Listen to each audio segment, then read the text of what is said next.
Perdre des données, ça vous est déjà arrivé? Perdre des fichiers importants, des photos de vacances, des données de votre entreprise? Ça peut vraiment arriver à n'importe qui, aussi bien à cause d'une attaque cyber qu'une mauvaise manipulation des données. Est-ce que vous pouvez imaginer les conséquences? C'est un risque bien réel qui peut compromettre votre entreprise. En tout cas, vous faire perdre un temps phénoménal avec la certitude de jamais pouvoir tout récupérer. Pourtant, il existe un moyen simple de prévenir les pertes. La sauvegarde des données. Je vais vous expliquer comment faire. Bienvenue sur Agile Hero, la chaîne dédiée aux artisans, aux commerçants et aux auto-entrepreneurs. Alors peut-être que vous trouvez mon introduction un petit peu exagérée, sauf si vous avez déjà vécu cette mésaventure. Si c'est le cas, vous savez à quel point c'est désespérant et exaspérant de perdre ces données. Et si vous n'avez jamais fait cette expérience douloureuse, eh bien, sincèrement, tant mieux, car c'est vraiment pénible. Dans cette vidéo, je vais vous montrer comment sauvegarder vos données, que ce soit vos données personnelles ou les données de l'entreprise, histoire que le drame n'arrive pas.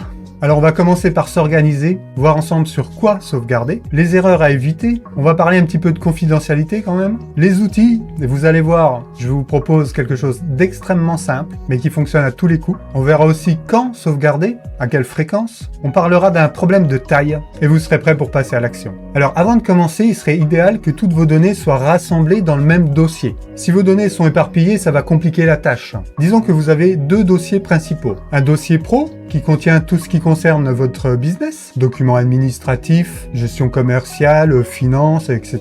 Et un dossier perso qui contient toutes vos données personnelles, impôts, assurances, photos, tout ce qui est important pour vous. Alors si ces dossiers sont éparpillés, je vous recommande de commencer par les regrouper. Et prenez le temps parce que ce serait dommage d'oublier un dossier important. Petit aparté, à propos du dossier téléchargement. C'est le dossier dans lequel tous les documents que l'on télécharge arrivent. Alors, si vous jetez un petit coup d'œil à votre dossier téléchargement, je suis certain qu'il fait déjà quelques gigas. Alors, si nous devons le sauvegarder, ça va évidemment prendre de la place et du temps. Du coup, je vous recommande à chaque fois que vous téléchargez un fichier important, de le reclasser dans un dossier dont vous savez qu'il va être sauvegardé. Le dossier téléchargement, voyez-le comme l'aéroport. C'est un espace de transit pour vos documents, mais il ne devrait pas rester là. D'autant plus que bien classé, il sera beaucoup plus facile de retrouver le document si vous le cherchez. Et nous, ce qui nous intéresse ici, c'est de ne pas avoir besoin de sauvegarder ce dossier un peu fourre-tout. Alors, sur quoi sauvegarder? Eh bien, vous avez deux possibilités. Dans un cloud ou sur un disque dur externe. L'avantage du cloud, vous le connaissez, les données restent accessibles, c'est extrêmement pratique. L'inconvénient, c'est que vous confiez des données qui sont importantes pour vous à un tiers. Le disque dur, moi je trouve que ça reste assez pratique, c'est une technologie qui est sûre. L'avantage, c'est qu'on va pouvoir le stocker ailleurs qu'à côté de notre ordinateur. Puisque si bien sûr notre ordinateur subissait des dommages, il serait bon que notre disque dur ne subisse pas les mêmes. Et donc on va essayer quand même de le stocker dans un endroit sûr. Et idéalement sauvegarder sur deux disques durs. Les données sont très accessibles et on n'a pas de problème de confidentialité. Mais je vais en reparler un petit peu plus tard. Alors du coup, moi ce que je vous conseille, c'est de faire les deux. On n'est jamais assez prudent en termes de sauvegarde. En tout cas, ce qui serait terrible, c'est de croire qu'on a des sauvegardes et de s'apercevoir qu'elles ne sont pas utilisables. Du coup, dans ce domaine, sincèrement, deux précautions valent mieux qu'une. Alors, voyons quelques erreurs à éviter. D'abord, il ne faut pas confondre synchronisation et sauvegarde. La synchronisation permet d'avoir les mêmes données à plusieurs endroits. C'est ce que propose un service comme Dropbox ou Google Drive. C'est extrêmement pratique, Mais si vous modifiez un fichier sur votre ordinateur, il sera mis à jour dans le cloud.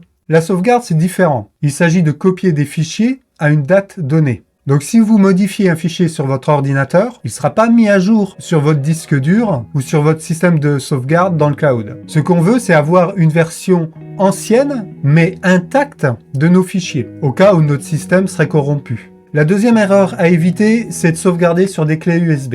C'est pas approprié. Une clé USB, ça reste quand même moins fiable qu'un disque dur et surtout, c'est trop facile de les perdre. Mais bon, après, moi, je vous donne juste des conseils. Vous en faites ce que vous voulez. Et puis, pour le stockage des disques durs, bien sûr, stockez-les correctement.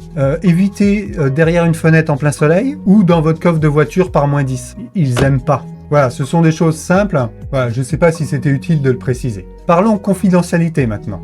Si vous stockez des données dans le cloud, peut-être que vous n'avez pas spécialement envie de les partager avec le monde entier, ou tout au moins avec les entreprises qui gèrent ces clouds. Par exemple, si vous utilisez OneDrive ou Google Drive, allez lire les règles de confidentialité et vous verrez que Google et Microsoft n'ont aucun souci quant à l'idée de lire vos documents. Et ils vous expliquent que c'est pour votre bien, qu'ils vont s'en servir et même les revendre. Je ne dis pas qu'elles ne sont pas sécurisées, hein. Je suis convaincu que Google est à la pointe en termes de sécurité. C'est-à-dire qu'il protège vos données pour qu'elles ne soient pas accessibles par un tiers sans qu'il paye. Bref, ce sont vraiment des services très pratiques, mais qui n'ont pas beaucoup d'intérêt en termes de confidentialité. Il existe d'autres services, comme K-Drive d'Infomaniac ou Proton Drive de Proton, qui chiffrent toutes vos données, incluant la structure des données, et qui fait que même eux n'ont pas accès à vos données. Voilà, sachez que ces solutions existent. Alors, comment faire une sauvegarde? Alors, il y a deux techniques principales. La première, c'est le copier-coller. C'est une méthode basique, mais tout à fait fonctionnelle, qui a l'avantage d'être hyper souple. Par exemple, vous terminez un gros dossier et vous en profitez pour faire une sauvegarde de toutes vos données. L'inconvénient, c'est qu'il va quand même falloir y penser, mais pour ça, vous pourriez vous mettre un petit rappel. Les informations ne sont pas forcément compressées, mais l'avantage, c'est que elles sont disponibles. Il est facile de retrouver ou d'aller rechercher un fichier qu'on aurait égaré ou effacé malencontreusement, sans se prendre la tête avec des outils complexes. La deuxième méthode, c'est d'utiliser des logiciels de backup. L'avantage, c'est qu'il est possible d'automatiser complètement le processus. Plus besoin de s'en soucier, le logiciel va sauvegarder les données là où vous le souhaitez. L'inconvénient, c'est que pour restaurer ces données, il vous faudra réutiliser le même logiciel, parce que les fichiers ne sont pas stockés tels quels, ils vont être compressés, enfin bon, il va y avoir différentes manipulations dessus qui vont faire que, en fait, si vous regardez des fichiers de backup, vous pouvez rien en tirer.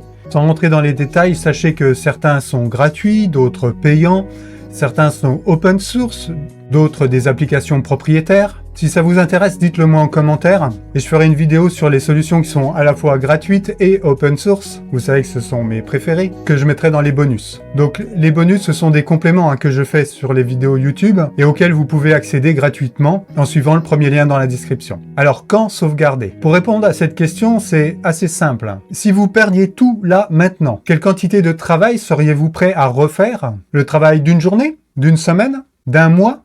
À vous de voir. Personnellement, je sauvegarde toutes les semaines ou chaque fois que je boucle un dossier important. J'ai pas envie de recommencer, du coup je fais une sauvegarde. Alors, il y a quand même un problème de taille. C'est la place que prennent toutes ces sauvegardes. Si comme moi, vous sauvegardez une vingtaine de gigas toutes les semaines, ça va vraiment très vite. Du coup, bien sûr, j'efface certaines sauvegardes. Celles qui ont plus de 3 mois, même si je garde toujours au moins une sauvegarde pour un mois donné. J'ai au moins une sauvegarde de janvier, de février, de mars, etc. Mais je supprime les sauvegardes intermédiaires pour gagner de l'espace. Alors pour conclure, j'ai une question pour vous. De quand date votre dernière sauvegarde? Et êtes-vous certaine qu'elle est opérationnelle, qu'elle est fonctionnelle, que vous pouvez réellement récupérer les fichiers de cette sauvegarde? Si vous n'êtes pas sûr, je vous recommande de passer à l'action. Si vous avez un disque dur externe, génial, commencez par ça. Ensuite, cherchez un cloud sécurisé, tel qu'une solution Proton ou Infomaniac, et faites une sauvegarde dans le cloud. Et enfin, s'il le faut, mettez-vous un petit rappel, dans une semaine, pour ne pas oublier. Parce que perdre ces données, c'est vraiment pas marrant. Voilà, j'espère que cette vidéo vous a été utile et n'oubliez pas, restez indépendant.